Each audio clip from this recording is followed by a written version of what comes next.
Olá pessoal, a gente vai começar agora o mini curso módulo 1, princípios da escrita de artigos científicos da área da saúde. Eu espero que todos estejam bem. O objetivo desse curso é, na verdade, um mini curso, né? São vários módulos.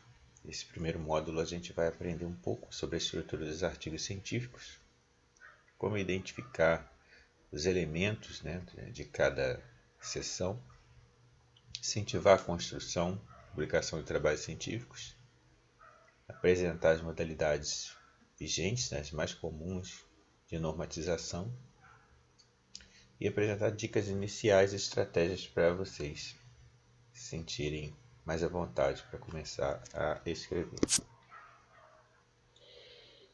Então, a gente vai ver o que é o artigo científico, as dicas iniciais, parte do artigo, tipo de artigo, fatores para rejeição e as estratégias de publicação. Importante falar, né, que a ABNT criou uma norma, que é a norma 6022, que ela traz aspectos importantes para a gente entender o que é o artigo científico e, inclusive, fala das seções, né? Apesar dessa norma existir, e ela ter tido sua última versão em 2003,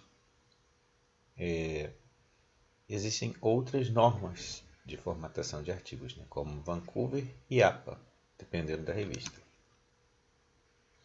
Então, o que são artigos, né?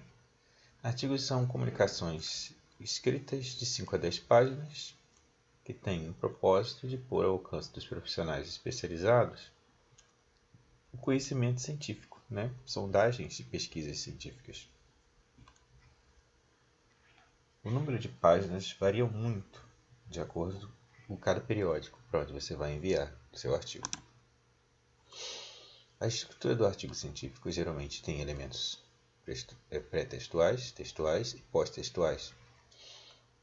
Os elementos pré-textuais são título, nome dos autores, resumo na língua vigente, palavras-chave, ou descritores, que é muito utilizado o termo descritor atualmente. Textuais, temos introdução, desenvolvimento e conclusão, né? Tudo até agora obrigatório. O que está aqui, né, nesse quadro é tudo obrigatório. Pós-textuais, a gente observa aqui, ó, opcional, notas explicativas, glossário, apêndice e anexo, que são bem comuns, né, no trabalho científico.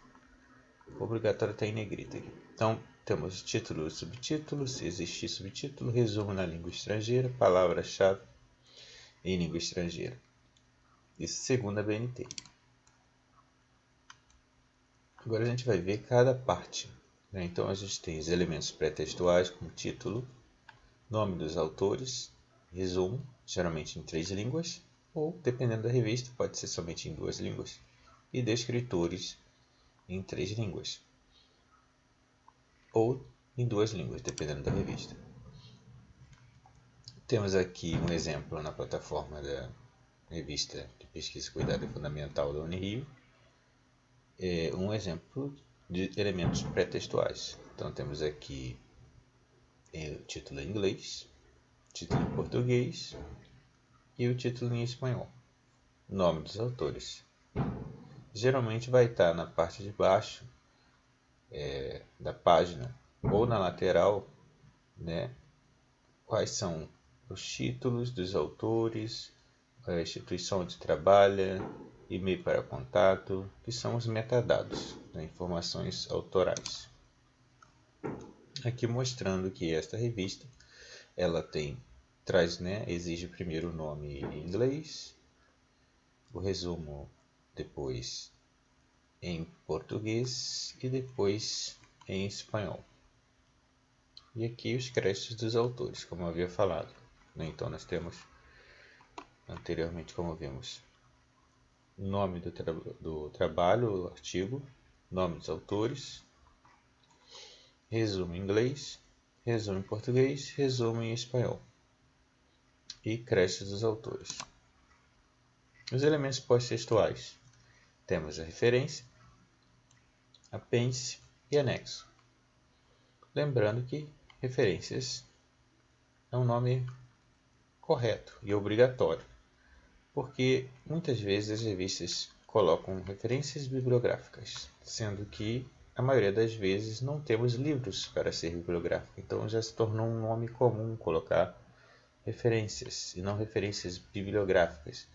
Da mesma forma que a gente vê muito o nome metodologia, e metodologia é o nome da disciplina que estuda material e método, e não uma seção que seria o material e método. Mas depende da revista, temos que olhar a norma da revista. Então a diferença entre artigo e TCC, né? O artigo científico não deixa de ser um estudo, mas ele não se dá de forma tão profunda quanto a monografia, porque a monografia tem espaço para você fazer essas sessões e desenvolver melhor, né, os temas, enquanto que no artigo não dá. O artigo ele é pequeno, né, curto, então dependendo da revista 3.500 palavras, 4.000 palavras. Então atualmente as grandes universidades têm exigido esse tipo de trabalho, né, os artigos como trabalho de conclusão de curso, né, ou que o aluno faça o seu TCC e dali tire 1 ou 2 artigos. Então, os trabalhos escritos na modalidade de artigo devem ser aceitos pela comunidade científica devido ao seu contexto ligado à atualidade ou necessidade de divulgação de novos saberes. Então, como a gente já falou, a monografia ela tem uma abordagem sistematizada, né, de um tema. Ela não precisa necessariamente marcar uma posição, defender, né, um aspecto do saber, né, ela não precisa ter uma posição como numa tese, né, de doutorado, ou para livre docente, ou para professor titular. E o artigo científico ele pode emanar de uma monografia, né, pois surge o resultado de uma pesquisa bibliográfica de campo e segue as normas de um periódico. Então, pode ter citação de BNT, Vancouver ou APA, como a gente já viu anteriormente. Então, dos artigos de modo geral, temos título, resumo, introdução, metodologia, que eu expliquei para vocês, que correta que seria material e método, resultado e ou, né, porque pode aparecer no artigo C, resultado com discussão ou resultado e discussão separados. E aí depois, o último item, conclusão. As dúvidas vamos anotando para o final, vocês fazerem as perguntas. Então, os tipos de artigos. Artigos de revisão. Então, ele parte da publicação que resume, analisa e discute informações já publicadas. Inclusive, muitos periódicos internacionais não consideram o artigo de revisão como trabalho de pesquisa. Por quê? Porque ele não traz um conhecimento inovador, tá? Exceto as revisões sistemáticas da literatura, que elas são estudos epidemiológicos com meta-análise que vão indicar resultados reunidos de vários estudos de ensaio clínico randomizado ou que tenham semelhanças metodológicas para que a estatística comprove algum resultado que 1 ou 2 estudos não conseguiram publicar. Não conseguiram comprovar, melhor dizendo. Apareceu uma tela aqui e me enrolei. Então, o artigo original parte de uma publicação que apresenta temas ou abordagens originais de pesquisas de campo. Tá? O artigo original, você vai lá para o campo fazer a busca e investigar, né, aquele fenômeno para ver se algo está consonante com a literatura ou se você descobriu algo novo, né, em cima daquela área que você está investigando. Relato de caso apresenta os resultados de levantamento sobre situação especial a fim de dar a conhecer as experiências ou técnicas metodológicas para um caso específico. Então, o relato de caso ele inclui uma revisão, né, e também você pode ter outros conhecimentos pregressos que vão te ajudar a você discutir o seu caso. Lembrando que relato de caso ou estudo de caso não é somente de doença, ele pode ser também de um grupo, né, de uma população específica, e o relato ele pode ser, dependendo da situação, ter importância metodológica quantitativa ou qualitativa, né? Porque, por exemplo, a gente pode falar de relatos de caso ou estudo de caso do ponto de vista de importância epidemiológica muito grande, né? Como é o caso que a gente está vivendo agora de Covid ou de sarampo, muitas situações específicas para um grupo ou uma comunidade. O número total de páginas geralmente não passa de 10 nas revistas. O artigo curto de comunicação é um documento prévio que apresenta resultados originais preliminares ou parciais, também conhecido como nota prévia em algumas revistas. E aí você está fazendo um estudo e você descobriu lá no meio dele que determinada ação ou determinado medicamento ou determinado cuidado, determinado procedimento, ele é benéfico para a população. Então, você publica aqueles resultados parciais e aquele conhecimento pode ser rapidamente integrado à sociedade. E aí já pode ser alguns exemplos. Na África, por exemplo, tinha um estudo sobre fazer circuncisão em meninos e homens, se isso tinha diferença em relação ao contágio do HIV. E aí, um estudo longo, eles, no meio de estudo, viram que era viável, né, que aquilo dava um resultado positivo, um certo fator de proteção para os homens circuncisados. Então, não interromperam o estudo, mas fizeram a comunicação breve para que aquilo fosse aplicado rapidamente. Tipos de artigo. Artigo de reflexão, né, continuando. Aí são os ensaios. Então, parte da perspectiva analítica, né, resultado de pesquisa, onde você vai interpretar, criticar. E esses artigos de reflexão, eles podem utilizar também fontes originais e algumas revistas aceitam, né? O editorial, que é o documento escrito pelo editor ou membro do comitê editorial ou um pesquisador convidado. Esse aqui só existe por convite, né, do editor-chefe. Revisão bibliográfica, né, o que a gente mais conhece, e atualmente tem vários nomes, né? Revisão bibliográfica narrativa, né?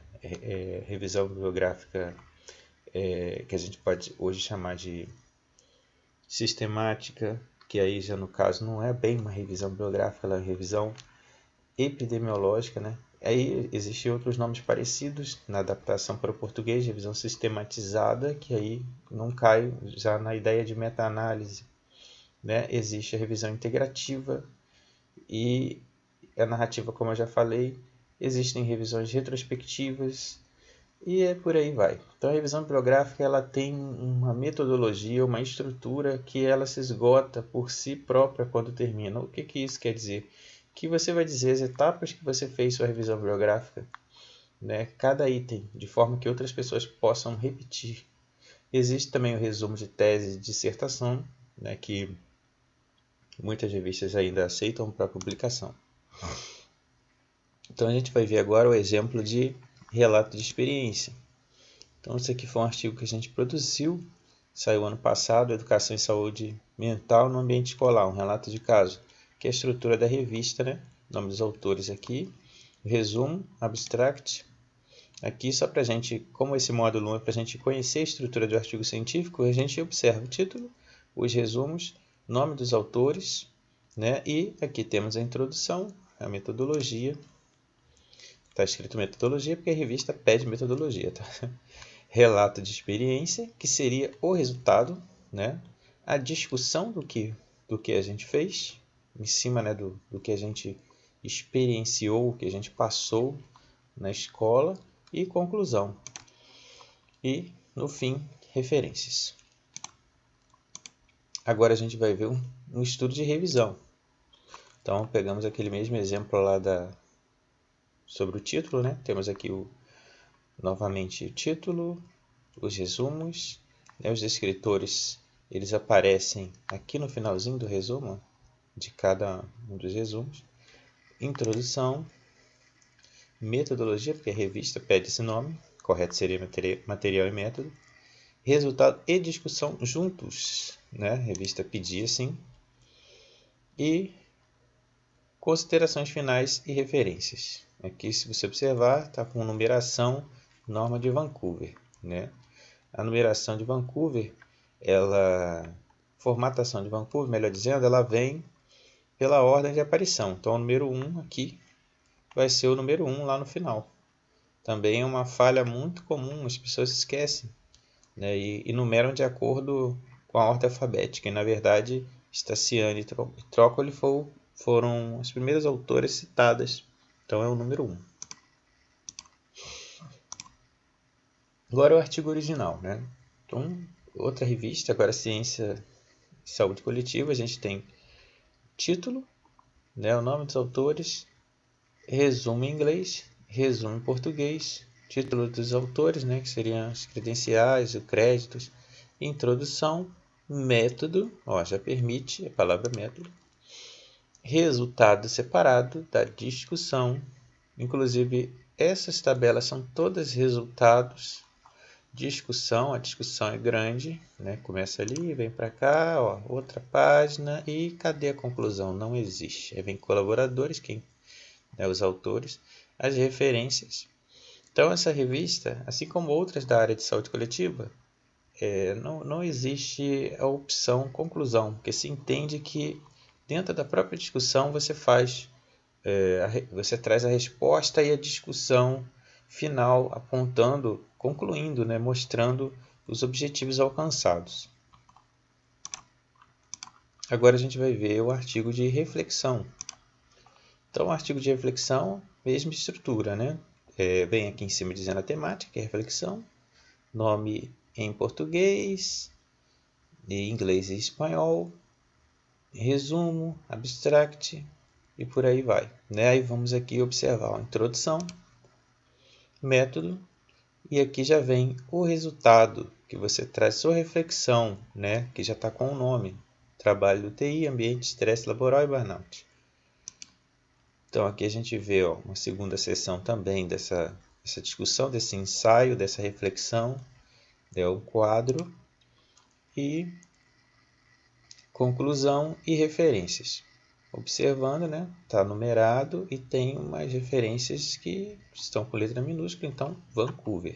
Que eu vou voltar para poder mostrar uma coisa para vocês que antes não tinha aparecido de cara aqui em cima, que é o DOI.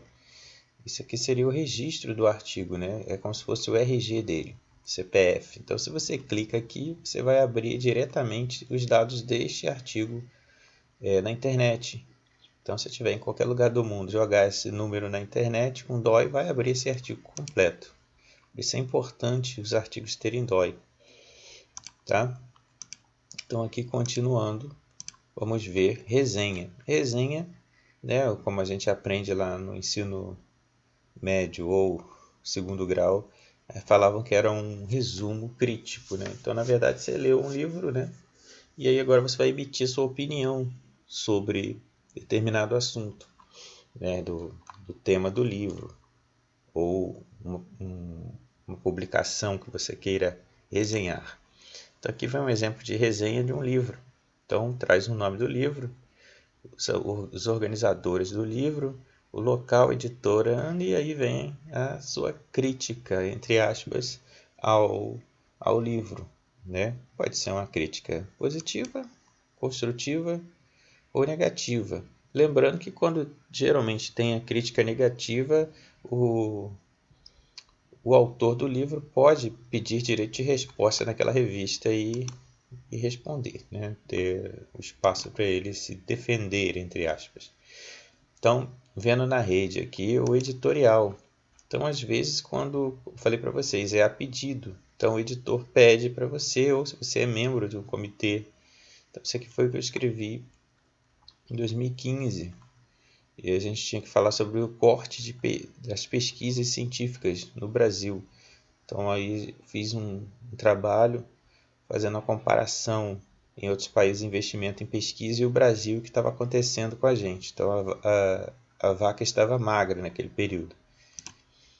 Então, se vocês observarem, não tem elementos aqui introdução, né? Porque você começa a escrever emitindo a sua opinião e tendo fontes, né, para poder informar as pessoas do que está acontecendo. O editorial geralmente ele tem uma atualidade, né? Ele está ligado a coisas atuais.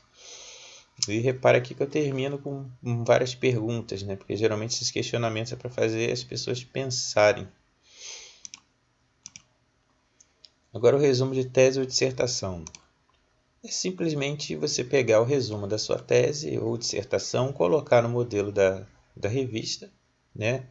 E enviar para lá. E aí eles vão definir se vão publicar ou não. Então aqui está o resumo em português, o resumo em inglês. Essa revista aqui, o nome palavra-chave, não são descritores, não é o nome. E aqui também temos em espanhol. A avaliação dos artigos, como é feita de uma maneira genérica, né? Como a gente está fazendo aqui apenas uma apresentação inicial. Então a gente tem que prestar muita atenção na clareza e na precisão da redação. Então a redação do documento deve ser coerente com o conteúdo e clara para o leitor. Então você não pode fazer uma produção científica onde você vai falar de hipertensão arterial e você utilizar um manual ultrapassado. Você tem que procurar o último manual do Ministério da Saúde que fale sobre os valores que estão vigentes. A originalidade, né? O documento deve ser original, então ele tem que ser produzido diretamente por um autor sem ele estar sendo submetido a outra revista, sem ele ter sido copiado parcialmente para enviar para outra revista. Né? Então, objetividade e validez. Né? As afirmações devem estar baseadas em dados e informações válidas. Então, a gente viu um exemplo aí da publicação sobre Covid, né? Que saiu um artigo falando do caso da cloroquina, né? A novela cloroquina. Então, o que acontece? Os estudos que indicam a validade de medicamentos para tratamento de alguma doença, eles são conhecidos como padrão ouro, chamado ensaio clínico randomizado. Então, quando você faz um ensaio clínico randomizado, que é um tipo de estudo epidemiológico, você precisa estar testando o remédio. Um grupo toma o remédio, outro grupo toma o placebo e você vai testar se aquele medicamento serve. Então, inicialmente, quando eu vi na televisão o anúncio de que tinham suspendido o tratamento com o medicamento, me eximindo aqui de qualquer questão política, tá? Estou falando de ciência, porque às vezes parece que a gente está tomando posição política em alguma coisa. Estou falando da ciência. Ciência é ciência, não tem jeito. Então, quando eu ouvi isso, eu pensei, nossa, tem alguma coisa errada, porque não faz sentido um estudo observacional de pessoas que têm Covid ele dizer que o remédio não faz efeito, porque não foi testado o remédio. Foi simplesmente feito um levantamento, e um levantamento muito estranho, porque como que conseguiu se levantar em um mês, 2 meses, 96 mil prontuários pelo mundo todo? Então, de cara, ao meu ver, o estudo estava errado, porque não fazia sentido um estudo observacional para dizer que não pode usar um medicamento. Então, isso não é válido. E aí depois veio a informação de que o banco era inconsistente porque a gente não tinha a informação, a validade daquelas informações. Elas não eram claras, elas não eram precisas e não poderia se dizer que aquilo era válido, que era verdade. Por quê? Porque alguns países africanos, por exemplo, ali, eles nem têm sistemas informatizados de prontuário para dizer que saiu de lá. Então, isso daí é o item objetividade e validez. Então, há validade naqueles dados. Então, quando foi feita uma auditoria, foi ver que não se conseguia comprovar aqueles dados ali, o que é um grande vexame, né? A importância, agora outro item. Então, as contribuições ao conhecimento. Esse estudo que você está fazendo contribui em que para o conhecimento da área? O documento faz contribuições interessantes para modernizar ou avançar a discussão sobre aquela área de pesquisa? Por que a gente deve publicar um artigo? Né? Porque ele é um meio simplificado para a divulgação de um saber ou prática. O conhecimento científico ele é dinâmico, ele muda. Então, o que você está fazendo, escrevendo hoje, pode ser que não seja mais importante daqui a 2, 3 anos, né? E as revistas funcionam como um veículo de divulgação. E para você que está fazendo uma pós ou fez uma graduação, promove seu conhecimento pessoal profissional e afirmação do seu saber, do seu conhecimento. Uma coisa é você se formar e ter feito uma pós em dermatologia ou em alguma outra área. E outra coisa é você ter se formado e ter publicado trabalhos naquela área. Isso mostra que você tem um domínio, um conhecimento científico daquilo que você se formou, né? Daquilo que você foi preparado. Então, razões para rejeição. Muito tempo e até hoje trabalho também como revisor de periódicos científicos nacionais e internacionais. E também já trabalhei como editor. E é impressionante algumas informações, vou levar para vocês para facilitar a publicação. Então, o manuscrito geralmente a gente tem que pensar se a revista que você escolhe ela é o tema ideal. Você não vai mandar um trabalho sobre saúde materno-infantil, né, ou para uma revista de meio ambiente, né? Você não vai mandar um trabalho que você está fazendo sobre sono para uma revista de uma área específica de pediatria. Então, assim, a gente tem que olhar qual o escopo da revista. Então, e outras coisas que acontecem é o estudo mal desenhado ou mal conduzido, o método que não se adapta, tipo de pesquisa utilizado que não contempla aquele objeto de estudo, manuscrito mal escrito, isso é muito comum, ficou até, né, uma cacofonia, problemas de semântica, uso de terminologia inadequada, informações insuficientes, também é comum a gente encontrar, falta informações, principalmente no método ou na discussão ou nos resultados, uma amostra viciada, né? Uma pergunta aqui, ó. O que te incomoda no trabalho? Você já está dizendo que incomoda o trabalho. Então, esse é um exemplo aqui de pergunta feita viciada. Mas a amostra pode ser viciada já também. Você escolher pessoas que você já sabe que o resultado vai ser positivo. Um exemplo, se você vai fazer uma pesquisa sobre a importância do teste do pezinho numa população, só que sendo que essa população, vou até refazer a frase, você vai fazer uma pesquisa sobre o teste do pezinho e você quer comprovar que é importante, e você vai investigar essa população, é um grupo terapêutico de mães, né, gestantes, é óbvio que vão ter várias falas dizendo que o teste é essencial, que o teste é maravilhoso, que ele previne tantas doenças. Agora, outra coisa é você fazer esse estudo na população em geral ou em mães que não pertencem ao grupo terapêutico. Então, muitas vezes a gente tem isso, a amostra viciada. Não lidou adequadamente com fatores de confusão, então estudos epidemiológicos, a gente pode ver muito isso. Desfechos pouco claros, tá? Então, conclusão não bate com a introdução. Isso também é uma coisa que a gente tem que observar sempre. Hipóteses nebulosas. O que é isso? É quando não há clareza na tese que você está levantando. Análise estatística inadequada, também muito comum. Os erros de linguagem, de gramática. Aqui eu até coloco, né, uma dica para você sempre pedir para alguém ler o seu manuscrito, um colega seu, ou você engavetar, guardar e ler depois. Mas o próprio Office ele ajuda a gente numa revisão básica para você não ter o texto tão errado e difícil de ler, porque quando chega para ser avaliado pelo parecerista, muitas vezes você não consegue ler o texto porque tem tanto erro de gramática e de semântica e você fica corrigindo isso ao invés de prestar atenção no conteúdo de pesquisa, que é o mais importante, né? O que aquilo traz de inovação, o que o avaliador pode contribuir sugerindo. Então ele fica ali olhando português. Então isso é importante a gente ver antes, ter esse cuidado. O manuscrito em inglês deve ser revisado por um nativo. Isso também é um problema, porque muitas vezes não o texto em inglês tem várias adaptações, né, saindo do português para eles entenderem lá. As obras são pouco citadas internacionalmente falando, né? Então a enfermagem produz muito, como exemplo, uma área que produz muito e é pouco citada internacionalmente. Autoria.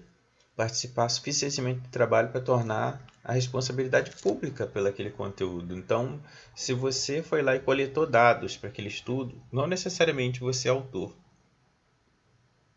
Né? Você tem que contribuir substancialmente para a concepção, planejamento e análise e interpretação dos dados daquele artigo. Contribuir na elaboração do rascunho e da revisão crítica e participar da aprovação final. Então, a gente tem que se planejar e se organizar. Então, qual mensagem eu quero transmitir? Qual o melhor formato para transmiti-la, né?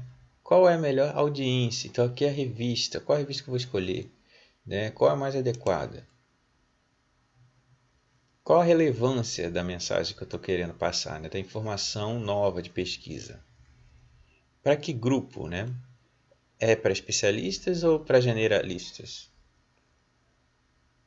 A mensagem original, ela é confirmada por estudos anteriores, né? Porque isso mostra essa força do antecedente científico.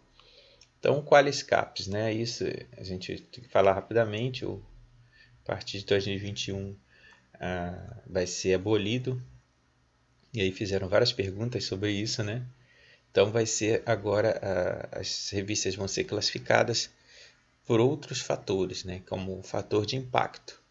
Então a gente tinha até pouco tempo A1, A2, agora o que ficou uma lista que não foi ainda e nem será validada, tinha até o extrato A3, A4, então vai ser extinto em breve. Então, como era esse Qualis Caps, né? Ele estava muito preso aqui ao Brasil, né? Isso não é reconhecido como uma coisa, uma classificação internacional. Então, a qualidade A, B e C, ela vinha em cima de publicações científicas locais, nacionais, internacionais, e essa nova escala, ela é formada por 8 estratos, né? O extrato C, no caso, não teria valor nenhum.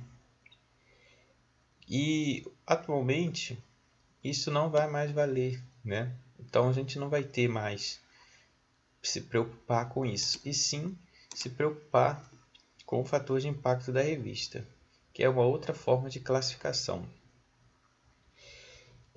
Se você tem dúvida se a revista é apropriada, escreva um e-mail para o editor. Fiz um curso uma vez e com a editora da revista latino-americana de enfermagem, ela me explicou que muitas vezes o tema, o assunto que você está escrevendo, ele não é tão essencial assim.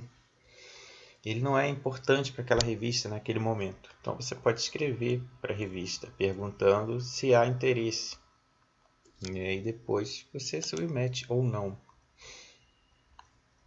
Então o JCR, né, é do grupo Thomson Reuters, publica a lista do fator de impacto das revistas, que é o que vai valer a partir do ano que vem. E esse fator de impacto a gente vai ter que fazer um outro, que isso aqui eu só estou apresentando de curiosidade para vocês. Em outro curso a gente vai ver isso. Mas a forma de avaliação tem a ver com a publicação dos últimos 2 anos e quantas vezes foi citada aquelas publicações daquela revista. A escolha da revista, consultar informações dos autores, né? Será que essa página, informações aos autores, está lá disponível?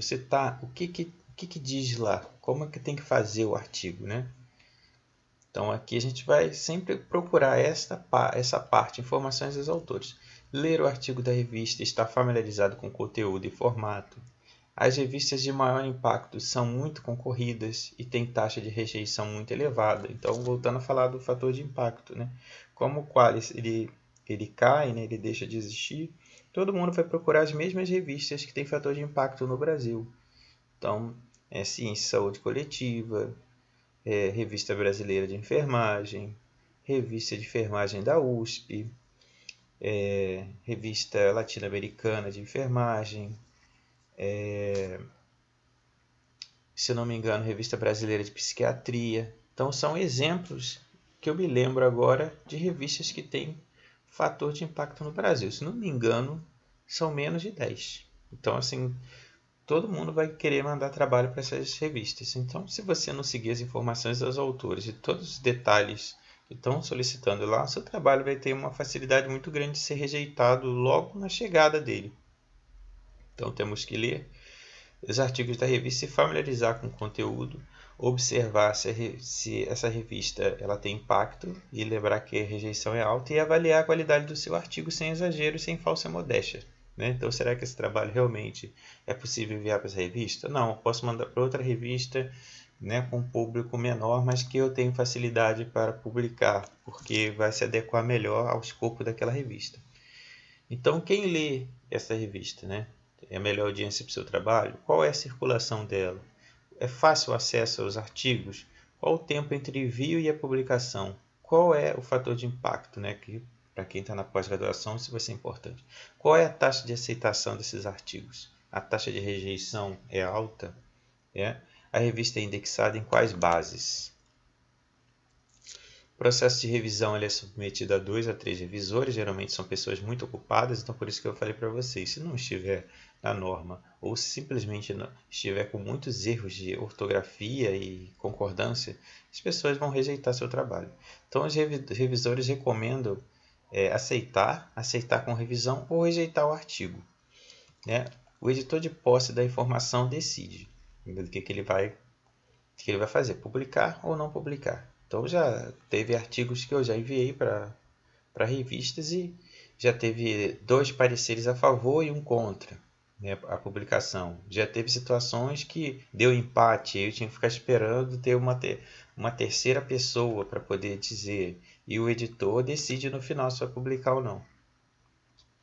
Então, faça com cuidado e organização, tabelas bem organizadas e feitas, tudo conforme instruções aos autores, verificar pelo menos 3 vezes para diminuir erros antes de enviar, referências no formato da revista, se é APA, se é Vancouver, se é BNT, mande mensagem explicando por que o artigo é interessante para os leitores daquela revista. Muitas vezes quando a gente está submetendo o trabalho, tem uma parte lá, carta, mensagem ao editor, você vai escrever ali, né, ao editor, por que escolheu aquela revista e qual foi o que acrescenta, né, de conhecimento novo que você está escrevendo e enviando para aquela revista. Observe o formato de outros artigos, né, como eu já falei para vocês, publicados naquela revista. Em caso de rejeição, você não deve ficar triste nem desanimado e mandar para outra revista, mas antes pega o parecer e sugestões, né, dos revisores e tente ajeitar o mais próximo possível do que eles solicitaram. A rejeição pode ser pela falta de experiência e a gente só aprende escrevendo. Então tem que ler bastante e escrever bastante. Diversificar, né? Outra estratégia de publicação que a gente pode fazer você pode enviar vários trabalhos para várias revistas. Não o mesmo trabalho, tá, gente? Mas você escrevendo rotineiramente, você vai ter sempre artigos sendo enviados para as revistas, né? Então, concentre-se em uma área de pesquisa, mas não escreva sempre sobre o mesmo assunto. Você pode diversificar um pouco dentro da sua área. Então, por exemplo, a minha área é saúde mental, mas eu sou da área de saúde coletiva. Então, assim, pesquisei a minha vida inteira saúde mental, mas da coletividade. Então, voltando para a saúde do trabalhador. Então, o que acontece? Eu posso escrever sobre saúde do trabalhador, sobre saúde mental, né? E várias coisas. Desculpa, essa janela aí toda hora aparece. Explore as ideias relevantes em artigos, né? Evite escrever manuscritos longos, né? E ser o mais curto, objetivo possível, né? E concentrar na sua área de pesquisa, como eu já falei. Então, escreva com clareza, né? As hipóteses e pressupostos e resultados devem ser expostos com bastante clareza. Eu até sempre brinco com os meus alunos e falo que o trabalho ele tem que ser lido por pessoas que não são da área e elas têm que entender o que elas estão lendo. Então, explique as contribuições do seu artigo, use programas de apoio, né? Como Office, né? Os processadores de textos de planilha, né? Excel, por aí vai. Estratégia de publicação continuando. Antes de iniciar o trabalho, faça uma revisão da literatura, o que já foi produzido sobre esse assunto, né? Não perca tempo reestudando o que já fizeram ou publicando temas que ninguém mais tem interesse. Então, muitos assuntos de 5 anos ou mais atrás, ninguém mais vai querer se interessar em ler isso aí. Leia com regularidade, porque só lendo bem você escreve bem. Apresente seus trabalhos em congressos, incorpore as sugestões dos colegas. Dê o seu artigo para um colega ler e opinar. Não publique em livros antes de mandar para a revista, porque quando acontece isso, você está tirando a originalidade do seu artigo. Apesar de que as revistas muitas vezes não consideram que você publicou anteriormente no livro como se você tirasse a originalidade do seu trabalho, porque era um livro. O livro não tem tanto alcance quanto a publicação numa revista. Mas, eticamente falando, seria ideal você publicar o artigo primeiro. Busque coautores que publiquem no seu campo, convide-os para participar de seu artigo, né? Isso é importante. Revezar a autoria dos artigos com os colegas e equipe de publicação. Isso também é bom. Isso acontece quando você tem um grupo muito grande de pessoas que ajudaram a fazer o artigo e não cabem no artigo, que a revista só limita a 6 autores. Então você pode dividir, né? Às vezes você tem um banco de dados que tem várias informações e vários itens vão ser analisados, né? Vários fenômenos. Então você pode dividir. Então, 6 autores entram nesse artigo, outros 6 entram no outro artigo. Não escreva na primeira pessoa, tá? Então, evitar que você escrever eu acho, eu acredito, qualquer coisa que esteja na primeira pessoa, seja ela do singular ou do plural. Então, assim, correta é a deficiência do trabalho de fulano. Também você não pode ficar criticando, né? É incorreto fazer isso. Então, não criticar o trabalho dos outros, ele pode ser seu revisor. Isso é incomum, ninguém vai criticar o trabalho dos outros assim com muita facilidade. Mas escrever em primeira pessoa é muito comum encontrar. Escreva as limitações do seu trabalho. Então, escolher um bom título, atraente, simpático e curto. Né? Às vezes você pode escolher um título que ele pode ser bem atraente e ligado ao objeto. Um bom título ele é ligado ao objeto. Cite trabalhos seus, mas não exagere na autocitação. Às vezes a gente não tem outra publicação que se pareça ou que tenha investigado algo parecido, né, que você tenha estudado. Então você acaba tendo que se citar, mas não é bom você ficar fazendo autocitação. Inclusive, se você tem alguns trabalhos em revistas que são obscuras, digamos assim, né, revistas desconhecidas ou que estão começando há pouco tempo ou que não está indexado em base nenhuma, as revistas C, né, da antigo Qualis, se você citar eles, você não está tendo uma conduta muito inteligente, né, porque vai mostrar que você publica em revistas muito fracas. Cite trabalhos de seus colegas, né, isso é importante, ainda mais agora, futuramente, com fator de impacto. Escolha a revista primeiro e escreva o artigo em seguida, né? A gente está falando isso ao longo dessa apresentação. Conheça a qualidade do seu artigo e mande para a revista condizente com a qualidade desse artigo. Então, dúvidas a gente guarda para o final. Então, o primeiro rascunho, né? A gente pode sempre, se quiser, né? Fazer um rascunho, né? Colocar as ideias do jeito que elas vierem e fazer um fluxo lógico, né? Inclusive você pode citar enquanto escreve, né? E fazer um recorte de algumas informações de vários artigos. Então aqui vem um modelo onde você pode pensar num título, pensar o que você vai colocar na introdução, entendeu? Fazer um mapa conceitual, né? Que traz o exemplo da Universidade Federal de Santa Catarina, mostrando a ideia, a introdução, o método, o que vai colocar no resultado, o que vai colocar na introdução. Então você pode rascunhar isso e pensar assim também. Aí você pode fazer um segundo rascunho, né, que já tem uma estrutura, organização, o conteúdo, com a comunicação das principais ideias, como você vai colocar elas, então de forma clara, né? Nessa fase, você não vai precisar apagar tanta coisa, né? Mas alguns trechos eles podem ser eliminados, coisas repetitivas e erros de formatação não é tão importante neste momento para você apagar, né? Mas no futuro você pode fazer uma revisão final. Devido à revisão com os outros coautores, também é importante. Lembra que eu falei que a visão de um pode não ser a visão que o outro tem, então pode estar claro para um, para outro não. O terceiro rascunho, né? Corrija os erros de ortografia, gramática e de estilo, né? Cheque pelo processador de texto, tem como fazer isso, organizar as citações e referências, verificar se as normas para publicação na revista escolhida elas estão lá. Muitas revistas fornecem checklist, é importante ter o checklist. E algumas regras de ouro que são importantes para a gente começar a escrever. Um título bom não pode passar de 15 palavras, descrever o conteúdo do artigo de forma clara, exata e concisa, evitar subtítulos, siglas, títulos telegráficos inespecíficos, as super explicações, né? Aqueles títulos de 4 linhas, 3 linhas. O título deve ser atraente, chamar a atenção, né? Mostrar que o artigo científico, daquele título, ele pode ser lido ou não, né?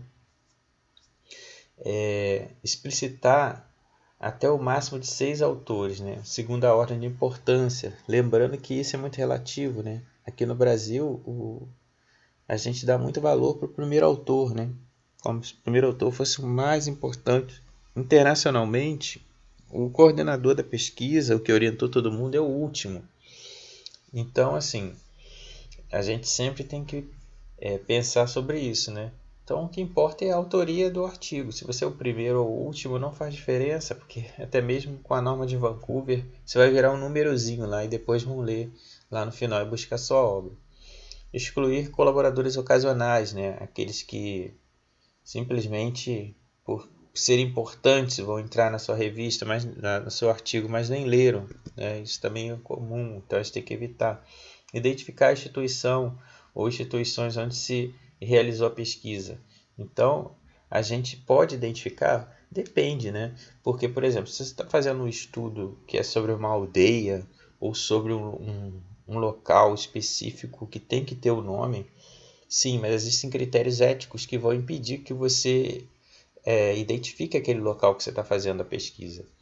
Incluir todos os dados que permitam a correspondência a outros autores e instituições, sendo que essas informações vão fazer parte do artigo científico, como a gente mostrou lá no modelo, né, em vários modelos aqui que a gente viu, que são os créditos dos autores. Incluir o resumo estruturado de 150 a 250 palavras, que identifique de forma rápida e exata o conteúdo do artigo. Deve conter pelo menos o objetivo, né, o desenho, que seria o método, o contexto, o nível do atendimento. Então, o objetivo ele tem basicamente, né, o resumo, desculpa, ele tem basicamente objetivo, método, resultado e conclusão. Tá? Então, isso é um resumo estruturado. A gente vai ver no módulo 2. Então, aqui a gente tem outra dica. Ó, na introdução do artigo, você deverá explicar o problema geral, né, de pesquisa, e colocar ali seus objetivos e hipóteses. Lembrando que o problema de pesquisa ele não é um problema do mundo real. O problema de pesquisa ele vai estar relacionado a um problema do mundo real. Então, por exemplo, você não pode dizer que a falta de carteiras numa sala de aula é um problema de pesquisa. Você não pode dizer que o alto índice de infecção de um hospital ele é um problema de pesquisa. O que é o problema de pesquisa? É uma dúvida a ser respondida. Então, qual o número de carteiras adequado para alunos, de forma que atenda destros e canhotos? Entendeu? Quais os fatores estão associados à infecção de catéter hospitalar? Existem fatores associados, né, que seria mais neutro ainda? Então, a dúvida de pesquisa, o problema de pesquisa, ela não é um problema do mundo real. Porque muitas vezes a gente observa a contextualização onde as pessoas trazem problemas do mundo real. Né? É claro que o sarampo é um problema real né, que está voltando agora, né, e inclusive matando algumas pessoas, vitimando algumas pessoas. Mas a pergunta de pesquisa seria: por quais motivos o sarampo está voltando? Quais os fatores estão ligados ao retorno do sarampo, uma doença que era erradicada? Então isso é uma coisa que a gente tem que pensar. Na metodologia cabe a descrição do desenho da pesquisa e explicar como se levou à prática, justificando a eleição do método e técnica que você está, né, empregando ali, de forma que o leitor possa repetir aquele estudo. A apresentação e a descrição segundo a sequência que se deu à pesquisa. Então, desenho, população, amostra, como foi a aproximação do público-alvo, coleta de dados e análise, como que se deu, né, a interpretação e análise dos resultados. Apresentar resultados de estudos mencionados que são relevantes em outros estudos, né, também. Isso é importante. Você pegar e comparar, fazer a comparação. Né, detalhes suficientes. Será que você tem detalhes suficientes mediante a sua discussão para justificar a sua conclusão? Ou falta alguma coisa, né? Porque será que o que você encontrou é condizente com a literatura anterior ou ela é contradizente, né? Utilizar o meio de apresentação mais adequado do artigo científico, claro e econômico, preferencialmente texto, né, no tempo do passado, tabelas e gráficos autoexplicativos e ilustrações somente as essenciais. Então, por exemplo, o trabalho ele tem que ser escrito todo no passado, porque já aconteceu, né? Então esse estudo objetivou, percebeu-se, então isso tudo no passado e na voz reflexiva. Em alguns momentos a gente pode utilizar o tempo presente para chamar a atenção, né? Por exemplo, no resumo, esse trabalho objetiva, aí isso chama a atenção do leitor. Na discussão, mostrar as relações entre os fatores observados, explicar o significado dos resultados, extrair as inferências válidas, né, válidas estatisticamente, se há similaridade com outros estudos, né, ou se não. Porque aí você vê a diferença aqui, a gente está falando de uma coisa relacionada muito à pesquisa quantitativa, porque ela permite e é imperiosa, né, é necessária, exige a comparação. As pesquisas qualitativas muitas vezes elas não permitem tantas comparações, né? Você pode comparar, mas não é tão comum, porque ela é feita uma análise muito profunda em cima de autores básicos, clássicos, né? Fazendo uma reflexão mais aprofundada. Não que a quant não faça, né? Porque você tem que falar do geral para o específico também e tal, mas é muito mais comum ver essa coisa de comparação de resultados no estudo quant do que no estudo quali. E você pode sugerir linhas de investigação. Estabelecer conclusões, inferindo ou deduzindo uma verdade, respondendo a pergunta de pesquisa, né, que foi proposta na introdução, não podemos esquecer disso, né? Quando você vai concluir, você tem que responder o problema de pesquisa, o objetivo, né? Porque se você está lá que você vai descrever fatores relacionados à infecção de catéter, lá na conclusão tem que estar quais são os fatores que você encontrou. A sessão de agradecimento você pode reconhecer a colaboração de pessoas que te ajudaram, instituições, né? Então, por exemplo, pode ter bolsa envolvida e várias coisas. E as pessoas que você agradece não são autores, tá? Elas colaboraram na redação do artigo, podem ter revisado, mas elas não são autoras. Tem que pensar isso. Enumerar as referências segundo a ordem de menção, né? Isso daqui é importante lembrar, que seria no caso de Vancouver. Ou publicações recentes, né? Ou utilizar sempre as publicações mais recentes. Então aqui você pode enumerar as referências na ordem de menção ou utilizar a BNT em ordem alfabética. Então tem que olhar a norma da revista. Excluir referências que não foram conferidas pelo autor, né? E adotar o estilo de formatação que a revista pede. O mais comum que está aqui é Vancouver. Então a gente tem aqui as proporções de 10 páginas de um artigo, que é o objetivo desse módulo, a gente falar da estrutura. Eu até fui além, dando dicas de várias coisas ao longo dos 5 módulos, que é para poder facilitar a explicação mais tarde. Então a gente tem introdução, 2 a 3 páginas, desenvolvimento, 6 a 7 páginas e conclusão, de meia a 1 página. Então essa é a proporção para ter 10 páginas do artigo científico. A recomendação final é que, para vocês que querem escrever, tem que ler bastante. Então, lendo bem, a gente consegue escrever bem. Espero que vocês tenham gostado desse módulo 1. Aqui estão as referências principais para poder ter feito esses slides.